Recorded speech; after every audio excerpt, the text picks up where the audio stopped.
Greetings, brothers and sisters, and thank you for taking time out in this conference to support the work of Faces of Our Children. Over 20 years ago, I was a chemistry major at Howard University, and one Friday, I don't know, something just called me to say, why don't you go and volunteer? My friends were volunteering in different areas.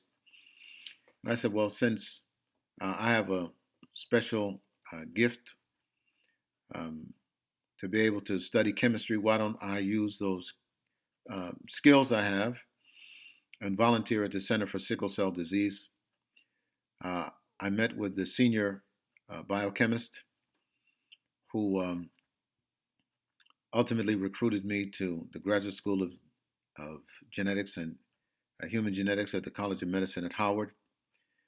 And soon after that, the Howard University Center for Sickle Cell Disease hired me as a research associate. But the inspiration for the Center for Sickle Cell Disease came from Dr. Roland B. Scott, a pediatrician in DC and pioneer in the work of sickle cell and the care of children and their treatment. Well, his secretary, Mrs. Vera Ball, got a call one day from a man. She said, I got a call from a man named Don Cash. And she said, I want you to follow up and meet with him. He wants to learn something about sickle cell disease. And so, as is Don's tradition, he invited me to have lunch. And the rest is history. Having lunch with Don had an idea. He asked me the question, is there a cure for sickle cell disease? I told him no. He said, well, then what can we do? And from our lunch, he said, well, what I think we can do is we can help to produce materials, educational materials, so that if people knew their sickle cell status and they knew the impact of sickle cell disease, that they would be able to make informed choices. And in that way, we could join the fight to end sickle cell disease. That if people knew that they had the trait, that they would check their mate so that they would be informed as regard to the risk of passing sickle cell disease on to their child. And so out of that work, we formed ultimately the organization we now know, the nonprofit Faces of Our Children. Don Cash as president, and I was volunteered once again to be its executive director.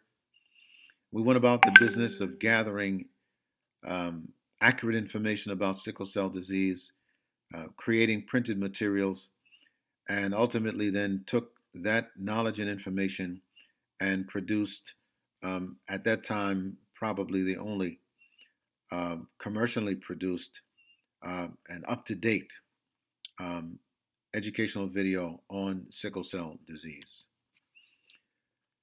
We became a major resource for educational materials, providing them to the public for free.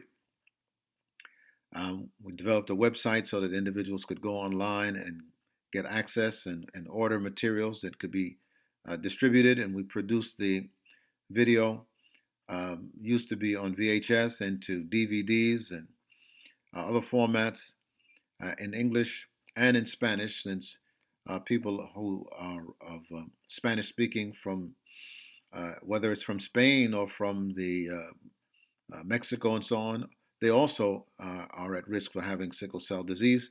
And so we produce these materials also in Spanish. But then the work of education is not enough. There was a need to be able to spread the word, and so working with locals around the country, working with them to advocate and educate their members, as well as the community at large. And this helped in a way so that people could see that the union wasn't something that collected dues or that fought for you as it related to labor relations, but also that it had a wider impact in terms of the quality of life and health for the community. We also work with local, regional, and national organizations, sickle cell organizations, helping them to put pressure on the government to provide resources for sickle cell disease research as well as to help patients. In that advocacy work, we have been involved in supporting actually in reviving the sickle cell walk this year as a virtual walk because of COVID, but to raise awareness, to bring the community's mind back to the idea that sickle cell disease hasn't gone anywhere. But let me switch gears for just a moment to talk about what's new. I was contacted recently by one of our sickle cell physicians at Howard University who said, you need to know something about this new medication. It is FDA approved. And quite often, these kinds of things, sometimes they're approved and you can use them for sickle cell, but they weren't designed for sickle cell disease. This new drug, Oxbrita, actually is a medication that is FDA approved for the treatment of sickle cell disease. And I'm going to talk a little bit about the chemistry, about how this medication works. And it takes me back to those days when I was working in the lab researching. And that is that the problem in sickle cell disease is that the red blood cells, if you can imagine, a red blood cell is like a water balloon filled with water and a red chemical like Kool-Aid that turns the water balloon red. That red chemical is the protein called hemoglobin. And its job is to carry oxygen from the lungs and then to distribute it through the tissues and muscles throughout the body. And once it has released its oxygen, then it will return through the veins back into the lungs, pushed by the heart, will pick up new oxygen and goes through the circulation again. Well, in the case of individuals who have that protein hemoglobin, instead of having the normal hemoglobin, which we call hemoglobin A, they have hemoglobin S, the sickle hemoglobin.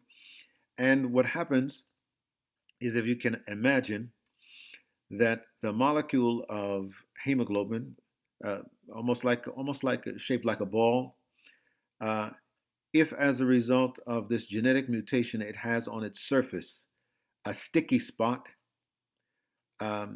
those sticky points on the outside of the hemoglobin molecule will cause each molecule to begin to stick together until finally this process called polymerization turns inside the red blood cell as if there is a telescoping straw inside the red blood cell. It deforms the cell, and then you get multiple straws sticking next to each other that make now the cell stiff and rigid.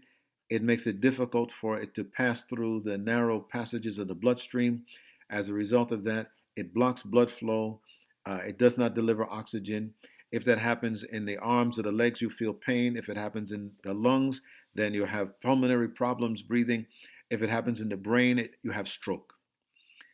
The idea of this new drug is that it sticks to the surface of the hemoglobin molecule such that it blocks the ability of the sticky spots on the top of the hemoglobin to cause the cascading and the telescoping of those molecules sticking together. And so it is a polymerization inhibitor.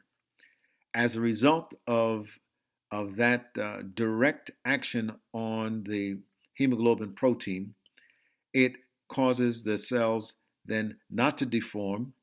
That means now that they are soft and pliable, so they have a longer life. Therefore, the person won't be anemic. They won't have as many crises and so on. It depends on how effective the use of the drug is. This medication can be taken by mouth, doesn't require injection or anything like that. And you have to take it 3 times a day, and it can be used for adults as well as children over the age of 12.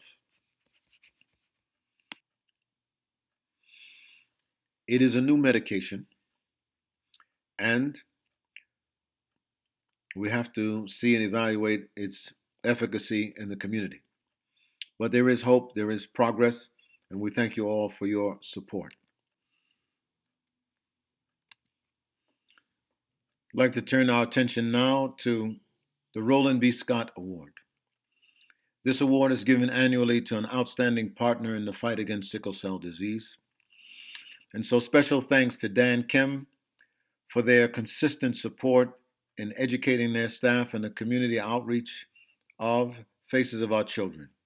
Congratulations and thank you all.